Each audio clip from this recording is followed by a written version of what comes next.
Hi friends, ಹೇಮರಘು ವ್ಲಾಗ್ಗೆ ಸ್ವಾಗತ.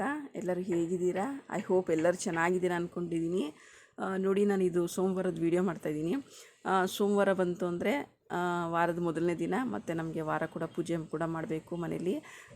ಮತ್ತು ಇವತ್ತು ಪುಷ್ಯ ನಕ್ಷತ್ರ ಬೇರೆ ವಿಶೇಷತೆ ಇದೆ, ಹಾಗಾಗಿ ಬಾಗಿಲು ತೊಳೆದೆಲ್ಲ ರೆಡಿ ಮಾಡ್ತಾಯಿದ್ದಾರೆ. ಮತ್ತು ಗಿಡಗಳನ್ನು ಸ್ವಲ್ಪ ತಂದು ನೆಟ್ಟಿದ್ದಾರೆ ಅಂತಲೇ ಹೇಳ್ಬೋದು. ಕರಿಬೇವಿನ ಸೊಪ್ಪಿನ ಗಿಡ ಮತ್ತು ತುಳಸಿ ಗಿಡ ಎಲ್ಲನೂ ತಂದು ನೆಟ್ಟು ಎಲ್ಲ ರೆಡಿ ಮಾಡಿದ್ದಾರೆ. ಬಟ್ ಏನಪ್ಪ ಅಂದರೆ ಇಲ್ಲಿ ಬಾಗಿಲಲ್ಲಿ ಎಷ್ಟೇ ಕ್ಲೀನ್ ಮಾಡಿದ್ರು, ಮನೆ ಕನ್ಸ್ಟ್ರಕ್ಷನ್ ನಡೀತಾ ಇರೋದ್ರಿಂದ ಎಷ್ಟೇ ಕ್ಲೀನ್ ಮಾಡ್ತಾಯಿದ್ರು ಕೂಡ ಡಸ್ಟ್ ಧೂಳು ಬರ್ತಾನೆ ಇರುತ್ತೆ. ಆದರೂ ಪರವಾಗಿಲ್ಲ, ಯಾಕಂದರೆ ಬೆಳಗ್ಗೆ ಇದ್ದರೆ ಬಾಗಿಲು ತೊಳೆದ್ರೆ ತಾನೇ ನಮಗೂ ಒಂದು ಪಾಸಿಟಿವ್ ವೈಬ್ಸ್ ಇರೋದು. ಹಾಗಾಗಿ ನೋಡಿ, ಚಿಗುರು ಬಿಸಿಲು ಹೊಡಿತಾ ಇದೆ. ಹಾಗಾಗಿ ನಾವು ಬಾಗಿಲು ಹೊಡಿಯೋಷ್ಟರಲ್ಲಿ ಹೊಸಲು ಬಾಗಿಲೆಲ್ಲ ತೊಳೆದ್ರೆ ತುಂಬ ಒಳ್ಳೆಯದಲ್ವ. ಹಾಗಾಗಿ ಎಲ್ಲರೂ ತೊಳೆದು ರೆಡಿ ಮಾಡ್ತಾಯಿದ್ದಾರೆ. ನಾನಿವತ್ತು ಟಿಫನ್ಗೆ ಬಂದು ಸೆಟ್ ದೋಸೆ ಮಾಡಿ ತರಕಾರಿ ಸಾಗು ಮಾಡಿದೆ. ಅವನು ನನ್ನ ಮಗ, ಮಮ್ಮಿ ನನಗೆ ಒಂದೊಂದು ದೋಸೆ ಬೇಡ, ಒಂದು ದೋಸೆ 3 ದೋಸೆ ಥರ ಚಿಕ್ಕ ದೋಸೆ ಹಾಕ್ಕೊಡಿ, ಯಾಕಂದರೆ ಬೆಳಗ್ಗೆ ಸ್ಕೂಲ್ ಟೈಮ್ ಆಗಿರುತ್ತಲ್ಲ, ಹಾಗಾಗಿ ನನಗೆ ಚಿಕ್ಕ ದೋಸೆ ಹಾಕ್ಕೊಡಿ ಅಂತ ಹೇಳ್ದೆ. ಹಾಗಾಗಿ ಅವ್ನು ಚಿಕ್ಕದೊಂದು 3 ದೋಸೆ ಹಾಕ್ಕೊಟ್ಟೆ. ಸೆಟ್ ದೋಸೆ ಹಿಟ್ಟು ನಾನು ರೆಡಿ ಮಾಡಿದ್ದಿದ್ದು, ಬ್ಯಾಟರ್ ರೆಡಿ ಮಾಡಿದ್ದಿದ್ದು, ದೋಸೆ ಹಾಕ್ಕೊಟ್ಟು ತರಕಾರಿ ಹಾಕಿ ಸಾಗು ಮಾಡಿದ್ದೆ. ಅದನ್ನು ಹಾಕ್ಕೊಟ್ಟು, ಇನ್ನು ಇವತ್ತು ಹೇಳೋದ್ನೆಲ್ಲ ಆಗಲೇ ಸೋಮವಾರ ಆಗಿದೆ, ಮತ್ತು ಪುಷ್ಯ ನಕ್ಷತ್ರ ಬೇರೆ ಇದೆ. ಇವತ್ತು ತುಂಬ ಸ್ಪೆಷಲ್ ಅಂತಲೇ ಹೇಳಬಹುದು. ಆದರೆ ಮತ್ತು ಇನ್ನೊಂದೇನಪ್ಪ ಅಂದರೆ, ಪುಷ್ಯ ನಕ್ಷತ್ರ ಬಂದು ಗುರುವಾರ ಮತ್ತು ಶನಿವಾರ ಬಿದ್ದರೆ ಇನ್ನೂ ಸ್ಪೆಷಲ್ ಇರುತ್ತೆ. ಬಟ್ ಇವತ್ತು ಸೋಮವಾರ ಆದ್ರೂ ಕೂಡ ಪುಷ್ಯ ನಕ್ಷತ್ರ ಇದೆ ಅಲ್ವಾ, ಹಾಗಾಗಿ ಮನೇಲಿ ವಾರ ಪೂಜೆ ಮಾಡೋಣ ಅಂತೇಳಿ ಮಾಡ್ತಾಯಿದ್ದೀನಿ. ಯಾಕೆಂದರೆ ಸೋಮವಾರ ಆದ್ದರಿಂದ ನಾವು ದೇವ್ರ ಸಾಮಾನ ತೊಳೆದು ಪೂಜೆ ಮಾಡಬೇಕಲ್ವ. ಹಾಗಾಗಿ ನಾನು ಕಳಶಿ ತಟ್ಟೆಯಲ್ಲಿ ಅಕ್ಕಿ ಹಾಕಿ ಯಾವಾಗಲೂ ಕೂಡ ಅದಕ್ಕೆ ಓಂ ಅಂತ ಬರೆದು ಅರಿಶಿನ ಕುಂಕುಮ ಇಟ್ಟು, ಮುಂದೆಗಡೆ ಒಂದು ಚಿಕ್ಕದು ವಿಘ್ನೇಶ್ವರ, ಯಾಕಂದರೆ ವಿಘ್ನ ನಿವಾರಕ ಅವನೇ ಅಲ್ವ ಫಸ್ಟ್ ನಮಗೆ ಬೇಕಾಗಿರೋದು. ಅವನಿದ್ರೇ ಎಲ್ಲ ಕೆಲಸಗಳು ವಿಘ್ನಗಳಿಲ್ದಂಗೆ ನಡೆಯುತ್ತೆ ಅಂತ ಹೇಳ್ತಾರಲ್ವ. ಹಾಗಾಗಿ ನಾನು ವಿಘ್ನೇಶ್ವರಂದು ಒಂದು ಚಿಕ್ಕ ವಿಗ್ರಹ ಇಟ್ಕೊಂಡಿದ್ದೀನಿ. ಆ ವಿಗ್ರಹಕ್ಕೆ ಅರಿಶಿನ ಕುಂಕುಮ ಇಟ್ಟು ಫಸ್ಟು ವಿಗ್ರಹ ಇಟ್ಟು ಆಮೇಲೆ ಕಳಶನ ಇಡ್ತೀನಿ. ನೋಡಿ, ಇದು ಪುಷ್ಯ ನಕ್ಷತ್ರ ಅಂದರೆ ಇದೊಂದು ಮಹಾನಕ್ಷತ್ರ ಅಂತಲೇ ಹೇಳಬಹುದು. ನಮ್ಮ ದೋಷಗಳು, ನಮ್ಮ ಕಷ್ಟಗಳನ್ನೆಲ್ಲ ಪರಿಹಾರ ಮಾಡ್ಕೋಬೋದು. ಮತ್ತು ಇದು ಶನೀಶ್ವರ ಸ್ವಾಮಿ ನಕ್ಷತ್ರ, ಅವರು ಸ್ವಾಮಿ ಹುಟ್ಟಿರೋ ನಕ್ಷತ್ರ ಅಂತಲೂ ಕೂಡ ಹೇಳ್ತಾರೆ. ಅದೇ ಹೇಳೋದ್ನಲ್ಲ ಆಗಲೇ, ಈ ನಕ್ಷತ್ರ ಗುರುವಾರ ಮತ್ತು ಶನಿವಾರ ಬಿದ್ದರೆ ಇನ್ನೂ ತುಂಬ ವಿಶೇಷವಾಗಿರುತ್ತೆ. ಪರವಾಗಿಲ್ಲ, ಯಾವಾಗ ಬಿದ್ದರೂ ಕೂಡ ವಿಶೇಷನೇ. ಪುಷ್ಯ ನಕ್ಷತ್ರ ಅಂದರೆ ವಿಶೇಷ ಇರುತ್ತಲ್ವ. ಹಾಗಾಗಿ ನಮ್ಮ ಯಜಮಾನರು ಎಲ್ಲ ಮಲ್ಲಿಗೆ ಹೂವು ಎಲ್ಲ ತಂದೆ, ಒಂದು 1/4 kg ಮಲ್ಲಿಗೆ ಹೂವು ತಂದುಕೊಟ್ಟಿದ್ರು, ಮತ್ತು ರೋಸು, ಸೇವಂತಿಗೆ ಹೂವೆಲ್ಲ ತಂದುಕೊಟ್ಟಿದ್ರು. ಎಲ್ಲ ಆವತ್ತಿನ ದಿನವೇ ಕಟ್ಕೊಳಕ್ಕಾಗಲ್ವಲ್ಲ, ಹಾಗಾಗಿ ನಾನು ಸಂಡೇ ನೈಟ್ ಎಲ್ಲ ಕೂತ್ಕೊಂಡು ಹೂವೆಲ್ಲ ಕಟ್ಟಿ ರೆಡಿ ಮಾಡಿ ಕಟ್ ಮಾಡಿ ಇಟ್ಕೊಂಡಿದ್ದೆ. ಯಾಕೆಂದರೆ ಅವತ್ತೇ ಹೂವು ಕಟ್ಟಿ ಎಲ್ಲ ತೊಳೆದು ಬೆಳಗಿ ಎಲ್ಲ ವಾರ ಮಾಡ್ತೀನಿ ಅಂದರೆ ತುಂಬ ಕಷ್ಟ ಆಗುತ್ತೆ. ಹಾಗಾಗಿ ಇನ್ನೊಂದೇನಪ್ಪ ಅಂದರೆ, ಪುಷ್ಯ ನಕ್ಷತ್ರ ಬಂದು ಸೋಮವಾರ ಫುಲ್ ಡೇ ಇತ್ತು, ಪೂರ್ತಿ ದಿನ ಇತ್ತು, ಏನು ಟೈಮ್ ಲಿಮಿಟ್ ಇರಲಿಲ್ಲ.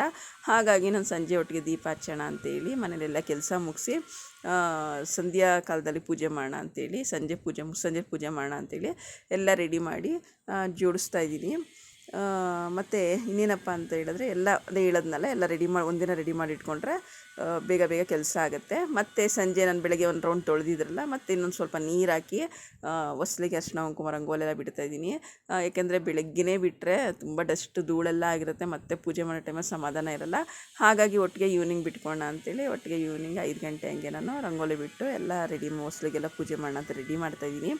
ಮತ್ತು ಇನ್ನೊಂದೇನಪ್ಪ ಅಂದರೆ, ನಮ್ಮ ಮನೆ ಮುಂದೆ ಎಲ್ಲ ಪ್ಲ್ಯಾಂಟ್ಗಳು ಕೂಡ ಚೆನ್ನಾಗಿತ್ತು, ತುಳಸಿ ಗಿಡ ಮಾತ್ರ ಒಣಗ್ತಾ ಇತ್ತು. ನಾವೆಲ್ಲ ಗಿಡನೂ ಒಣಗಿದ್ರೆ ನೋಡೋಣ, ಡಸ್ಟ್ಗೆ ನಾವು ಒಣಗ್ತಾಯಿದೆ ಅಂತ ಅಂದ್ಕೊಂಡು, ಧೂಳು ಡಸ್ಟ್ ಎಲ್ಲ ಇದೆಯಲ್ಲ, ಇಲ್ಲಿ ಕನ್ಸ್ಟ್ರಕ್ಷನ್ ನಡೀತಾ ಇದೆಯಲ್ಲ, ಅದಕ್ಕೇನೋ ಆ ಥರ ಆಗ್ತಾಯಿದೆ ಅಂತ ಅಂದ್ಕೊಂಡು. ಬಟ್ ಆದರೆ ಬೇರೆ ಗಿಡಗಳು, ಅಲೋವೆರಾ ಇರ್ಬೋದು, ಮತ್ತು ಅಮೃತ ಬಳ್ಳಿ ಇರ್ಬೋದು, ಮತ್ತು ಮಿಕ್ಕ ಶೋ ಗಿಡಗಳೆಲ್ಲ ಸ್ವಲ್ಪ ಇದೆ. ಆ ಗಿಡಗಳೆಲ್ಲ ಚೆನ್ನಾಗಿತ್ತು. ಇದು 2 ಗಿಡ ಇತ್ತು, ತುಳಸಿ ಗಿಡ 2 ಪಾಟಲ್ಲಿತ್ತು.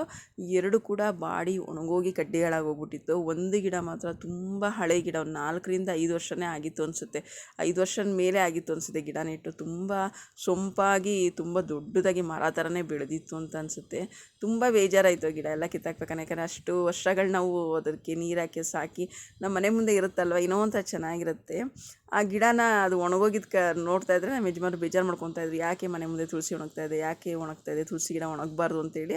ಅವರು ಸ್ವಲ್ಪ ಟೈಮ್ ತೊಗೊಂಡು ನೋಡಿದ್ರು. ಅದು ಯಾವಾಗ ಜಾಸ್ತಿ ಒಣಗೋಕ್ಕೆ ಶುರು ಆಯಿತು, ಇಲ್ಲ ಇದು ಹೀಗೆ ಬಿಡಬಾರ್ದು, ಒಣಗಬಾರ್ದು ಅಂತ ಹೇಳಿ ಅವ್ರೇನು ಮಾಡಿದ್ರು, ತುಳಸಿ ಗಿಡ ಮತ್ತು ಕರಿಬೇವಿನ ಸೊಪ್ಪಿನ ಗಿಡ ಮತ್ತು ಇದು ವೀಳ್ಯದೆಲೆ ಗಿಡ ಹೇಳಿದಾರಂತೆ. ಅದು ಇನ್ನೂ ಬಂದಿಲ್ಲ, ಬಂದಮೇಲೆ ಕೊಡ್ತೀನಿ, ನಾಳೆ ನಾಳಿದ್ದು ಅಂತ ಹೇಳಿದ್ದಾರೆ. ಹಾಗಾಗಿ ತಂದು, ಯಾಕಂದರೆ ತುಳಸಿ ಅನ್ನೋದು ವಿಷ್ಣು ಪ್ರಿಯೆ ಅಂತ ಹೇಳ್ಬೋದು. ಅವಳು ಲಕ್ಷ್ಮೀ ಸ್ವರೂಪ. ಮನೆ ಮುಂದೆ ಇದ್ದರೆ ತುಂಬ ಹಸಿರಾಗಿದ್ದರೆ ಮನೆಗೆ ತುಂಬ ಒಳ್ಳೆ ಸಮೃದ್ಧಿ ಅಂತ ಹೇಳ್ಬೋದು. ಅದು ಒಣಗ್ತಾ ನಮಗೂ ಕಷ್ಟಗಳು ಹೆಚ್ಚಾಗುತ್ತಲ್ವ. ನಾವು ಇದು ಎಲೆ ಉದ್ರ ಕಾಲ ಅಲ್ವಾ, ಹಾಗಾಗಿ ಏನಾರು ಹಂಗೆ ಆಗ್ತಾಯಿದ್ದೀನೋ ನೋಡೋಣ, ಚಿಗುರುತ್ತೇನೋ ಚೆನ್ನಾಗಿ ಆಗುತ್ತೇನೋ ಅಂತ ನೋಡಿದ್ವು. ಬಟ್ ಆದರೆ ತುಂಬ ಒಣಗ್ತಾ ಕಡ್ಡಿಗಳಾಗ ಇದಾಯಿತು. ಆಗ ನಮ್ಮ ಯಜಮಾನ್ರಿಗೆ ತುಂಬ ಬೇಜಾರಾಯಿತು.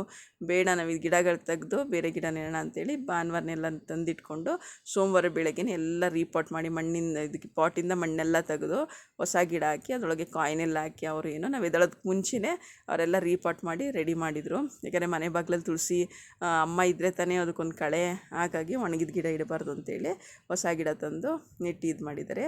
ಇದು ನೋಡಿ, ನಾನು ರಾಘವೇಂದ್ರ ಸ್ವಾಮಿ ಸ್ಟಿಕ್ಕರ್ ಬಂದು ಕಾಮಧೇನು ಕ್ಷೇತ್ರಕ್ಕೆ ಹೋಗಿದ್ನಲ್ಲ, ಅಲ್ಲಿ ಪಂಚಮುಖಿ ಆಂಜನೇಯಂದು ಒಂದು ಇದು ಮತ್ತು ರಾಘವೇಂದ್ರ ಸ್ವಾಮಿ ಇತ್ತು. ಅದು ನೋಡಿ ನಾನು ತುಂಬ ಚೆನ್ನಾಗಿದೆ ಅನ್ನಿಸ್ತು ಸ್ಟಿಕ್ಕರ್, ತನ್ನ ಬಾಗಿಲಿಗೆ ಅಂಟಿಸೋಣ ಅಂತೇಳಿ ಅಂಟಿಸ್ದೆ. ಅದು ಅಂಟಿಸಿದ ಮೇಲೆ ಒಂಥರ ಕಳೆನೇ ಚೇಂಜ್ ಆಯಿತು ಬಾಗಿಲಿಗೆ ಅಂತ ಹೇಳ್ಬೋದು. ತುಂಬ ಒಂಥರ ಚೆನ್ನಾಗಿ ಲಕ್ಷಣವಾಗಿ ಕಾಣಿಸ್ತಾ ಇದೆ. ನಮ್ಮ ಯಜಮಾನರು ಕೂಡ ಬೇಗ ಡ್ಯೂಟಿಯಿಂದ ಬಂದಿದ್ದರು, ಯಾಕಂದರೆ ಡ್ಯೂಟಿ ಕಡಿಮೆ ಇದೆ ಇವತ್ತು ಅಂತೇಳಿ ಬೇಗ ಬಂದರು. ಹಾಗಾಗಿ ಅವರು ಪಾಪ್ಕಾರ್ನ್ ತಂದಿದ್ರು, ಅದನ್ನು ಮಾಡ್ಕೊತಾ ಇದ್ರು ಅವರನ್ನೇ. ನಮ್ಮಲ್ಲಿ ಸಾಧಾರಣವಾಗಿ ಕಾಫಿ ಟೀ ಮಾತ್ರ ಯಾರು ಕುಡಿಯಲ್ಲ, ಬಟ್ ಅದು ಇದ್ರ ಜೊತೆಗೆ ಸ್ವಲ್ಪ ಕಾಫಿ ಮಾಡು ಅಂತ ಹೇಳಿದ್ರು. ಹಾಗಾಗಿ ಸ್ವಲ್ಪ ಹಾಫ್ ಕಪ್ ಮಾತ್ರ ಕಾಫಿ, ಯಾಕಂದರೆ ಕುಡಿಯಲ್ಲ ಯಾರು, ನಾವು ಕುಡಿಯಲ್ಲ, ಅವರು ಕುಡಿಯಲ್ಲ. ಏನೋ ಯಾವತ್ತಾದ್ರೂ ಒಂದೊಂದು ದಿನ, ಈಗ ಸಂಜೆ ಟೈಮ್ ಬೇಗ ಬಂದಿದ್ರಲ್ಲ, ಹಾಗಾಗಿ ಅದ್ರ ಜೊತೆಗೆ ಮಾಡಿಕೊಡು ಅಂತ ಹೇಳಿದ್ರು. ನಾನು ಪಾಪ್ಕಾರ್ನ್ ಅವರೇ ಮಾಡ್ಕೊಂಡಿದ್ರಲ್ಲ, ಕಾಫಿ ಒಂದು ಮಾಡಿಕೊಟ್ಟೆ. ಕಾಫಿ ಎಲ್ಲ ಮಾಡಿ ಅಡುಗೆ ಮಾಡಿಟ್ಟು ಆಗಲಿ ಹೇಳದ್ಮೇಲೆ ಪುಷ್ಯ ನಕ್ಷತ್ರ ಅಂತೇಳಿ ನನ್ನ ಮಗನಿಗೆ ಸ್ವರ್ಣಪ್ರಾಶನ ಹಾಕ್ಸ್ಕೊಂಬರೋಣ ಅಂತ ಕರ್ಕೊಂಡು ಹೋಗ್ತಾಯಿದ್ದೀನಿ. ಯಾಕೆಂದರೆ ಅವನು ಕರಾಟೆ ಕ್ಲಾಸ್ಗೆ ಹೋಗಿದ್ದ, ಅವ್ನ ಕ್ಲಾಸಿಂದ ಮನೆ ಕರ್ಕೊಂಬಂದು ಅವ್ನು ರೆಡಿ ಮಾಡಿಸ್ಕೊಂಡು ಮತ್ತೆ ಹೋಗೋ ತನಕ ಲೇಟ್ ಆಗುತ್ತೆ ಅಂತೇಳಿ ಹಾಗೆ ಅವನ್ನ ಕ್ಲಾಸಿಂದನೇ ಕರ್ಕೊಂಡೋಗಿ ಅವನಿಗೆ ಸ್ವರ್ಣಪ್ರಾಶನ, ಯಾಕಂದರೆ ನಾನು ಚಿಕ್ಕ ಮಗುವಿಂದನೂ ಹಾಕಿಸ್ತಾ ಇದ್ದೀನಿ. ಅವನಿಗೆ ಎಲ್ಲ ಮಧ್ಯೆ ಒಂದೊಂದು ಸಲ ಹಾಕ್ಸಲ್ಲ. ಹೋದ ತಿಂಗಳಲ್ಲ, ಯಾವುದೋ ಒಂದು ತಿಂಗಳು ಮಿಸ್ ಆಯಿತು.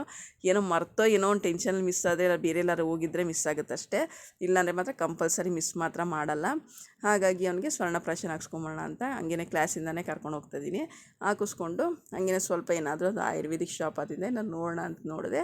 ಅಲ್ಲಿ ತುಂಬ ಪ್ಯೂರ್ ಚೆನ್ನಾಗಿರುತ್ತೆ ಎಲ್ಲ ಆಯುರ್ವೇದಿಕ್ ಪ್ರಾಡಕ್ಟು ಅಂತ. ತುಂಬ ಈ ಸಿರಪ್ಗಳಾಗ್ಬೋದು, ಆಯಿಂಟ್ಮೆಂಟ್ಗಳಾಗ್ಬೋದು, ಪ್ರತಿಯೊಂದು ಐಟಮ್ ಕೂಡ ಚೆನ್ನಾಗಿರುತ್ತೆ. ನಾನು ಅಲೋವೆರಾ ಇದು ನೋಡಿದೆ, ಜೋವಿಸ್ದು ಹರ್ಬಲ್ ಇದು ಚೆನ್ನಾಗಿದೆ. ನಾನು ಫಸ್ಟು ಆಲ್ರೆಡಿ ತೊಗೊಂಡು ಯೂಸ್ ಮಾಡಿದ್ದೀನಿ, ತುಂಬ ಎಲ್ಲದಕ್ಕೂ ಯೂಸ್ ಆಗುತ್ತೆ. ಯಾಕಂದರೆ ಆಯುರ್ವೇದಿಕ್ ಹರ್ಬಲ್ ಇರುತ್ತಲ್ವ, ಹಾಗಾಗಿ ಅದು ತೊಗೊಳ್ಳೋಣ ಅಂತೇಳಿ ತೊಗೊಂಡು ಇನ್ನೇನು ಮನೆಗೆ ಹೊರಡ್ತಾಯಿದ್ದೀವಿ. ಮನೆಗೆ ಹೊರಡೋ ಟೈಮಲ್ಲಿ ನನ್ನ ಮಗ ಬಿರಿಯಾನಿ ಬನ್ಸ್, ನಾವು ರೆಗ್ಯುಲರಾಗಿ ಇಲ್ಲಿಗೆ ಬರ್ತೀವಲ್ವ, ಪಾಪ ಅದು ತೋರಿಸ್ತಾ ಇದ್ದಾನೆ. ಅದಕ್ಕೆ ಅವರಪ್ಪ ಇಲ್ಲಪ್ಪ ಇವತ್ತು ಮಂಡೇ ತಿನ್ನಬಾರ್ದು ಬಾ ಅಂತ ಸಮಾಧಾನ ಮಾಡಿ ಕರ್ಕೊಂಬಂದರು. ಅದು ಅಷ್ಟೊತ್ತಿನಲ್ಲಿ ಆಗಲೇ 8 ಗಂಟೆ ಆಗಿದೆ, ತುಂಬ ಟ್ರಾಫಿಕ್ ಇತ್ತು. ಇದು ನಮ್ಮ ಏರಿಯಾದಲ್ಲೇ ಇರೋದು ಶಿವನ ದೇವಸ್ಥಾನ, ಉಮಾಮಹೇಶ್ವರ ಮತ್ತು ಮಾರಮ್ಮನ ಗುಡಿ ಇದೆ. ತುಂಬ ವಿಶಾಲವಾಗಿ ತುಂಬ ಚೆನ್ನಾಗಿದೆ ಅಂತಲೇ ಹೇಳ್ಬೋದು. ನಾನು ತುಂಬ ದಿನಗಳಾಗಿತ್ತು ಇಲ್ಲಿ ಬಂದು. ಇದು ಮಾರಮ್ಮನ ಗುಡಿ ಒಳಗಡೆ ಶಿವ, ಈಶ್ವರ, ಸುಬ್ರಹ್ಮಣ್ಯ, ಗಣೇಶ ಇದೆ. ತುಂಬ ಚೆನ್ನಾಗಿದೆ ಅಂತಲೇ ಹೇಳ್ಬೋದು. ಒಂಥರ ತುಂಬ ಖುಷಿಯಾಗುತ್ತೆ ಇಲ್ಲಿಗೆ ಬಂದರೆ. ಸೋಮವಾರ ಆಗಿತ್ತಲ್ವ, ಹಾಗಾಗಿ ಅಲ್ಲಿ ಅವ್ನಿಗೆ ಸ್ವರ್ಣಪ್ರಾಶನ ಹಾಕ್ಸ್ಕೊಂಡು ಹಿಂಗೆ ದೇವಸ್ಥಾನಕ್ಕೆ ಹೋಗಿ ಮನೆಗೆ ಹೋಗೋಣ ಅಂತಲೇ ಪ್ಲ್ಯಾನ್ ಮಾಡಿಕೊಂಡು ಬಂದಿದ್ದ. ಮೊದಲು ನಾವು ಇದೇ ಮೇನ್ ರೋಡಲ್ಲೇ ಪಕ್ಕದ ಬಿಲ್ಡಿಂಗೆಲ್ಲ ಇದ್ದಿದ್ದು. ಆಗ ನಾನು ಸೋಮವಾರ ಮತ್ತು ಶುಕ್ರವಾರ ಮಿಸ್ ಮಾಡದೆ ಇಲ್ಲಿ ದೇವಸ್ಥಾನಕ್ಕೆ ಹೋಗ್ತಾಯಿದ್ದೆ. ಈಗ ಸ್ವಲ್ಪ ದೂರ ಆಗಿರೋದ್ರಿಂದ ಜಾಸ್ತಿ ಬರೋಲ್ಲ, ಯಾವಾಗಲೋ 1 ತಿಂಗಳಿಗೋ 2 ತಿಂಗಳಿಗೋ ಒಮ್ಮೆ ಯಾವಾಗಲಾರು ಈ ಸೈಡ್ ಬಂದಾಗ ಬರೋಣ ಅಂತ ಬರ್ತೀನಿ. ಒಂಥರ ಚೆನ್ನಾಗಿರುತ್ತೆ ಅಂತ ಹೇಳ್ಬೋದು, ಶಿವ ಇದಲ್ವ. ಹಾಗಾಗಿ ಇಷ್ಟೇ ಫ್ರೆಂಡ್ಸ್ ಇವತ್ತಿನ video. Thank you, bye friends.